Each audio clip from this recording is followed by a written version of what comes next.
саламатсыздар ма?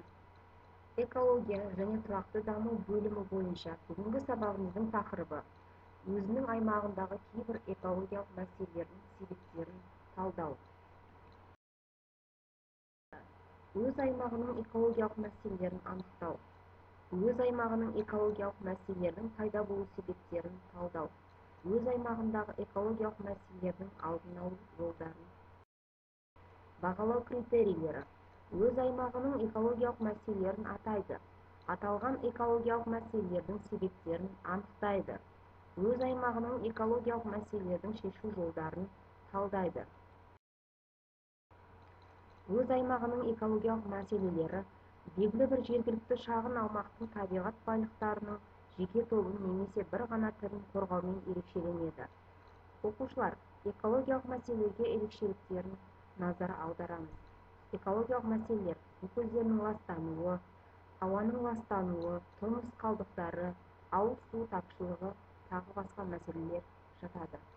Ең маңызды табиғат пен биосфераның тіршілік үшін баға жетпес шынайы компоненті су болып табылады.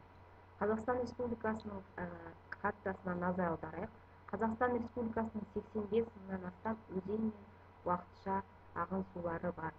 Судың қалыптасуында табиғи түрткі есебінен болатын су ресурстары өзіне тән тапшылығымен қатар құрлықтың жер үсті суының сапасы, адамның шаруашылығы, су көлігі, өнеркәсіпті, энергетика мен коммуналдық шаруашылықты қарқынды даму барысында атқаратын іс-әрекеттері әсер етеді. Сен тұратын аймақта су ресурсына қатысты қиындықтар бар ма? Сіздер мәтінмен жұмыс жасайсыздар. Бұл ядролық қаруға жүргізілген сынақ адамдардың денсаулығы мен қоршаған ортаға орны толмас зиянын тигізді. Халықтың науқасқа шалдығуы мен өлім-жітімнің жалпы санын арттырды. Семей және оған іргелес жатқан Павлодар, Шығыс Қазақстан және Қарағанды облысының аудандары экологиялық апат аймақтар ретінде танылып келеді. Семей полигонының тарихы бірінші ақпараттық графикасын зерделейсіздер. Қалдықтың аса үлкен көлемі қалалық қоқыс орнынан шығарылады. Бұл қалдықтар үйіндісі атмосфераға орны толмас зиян келтіріп 100 жылдап жатыр.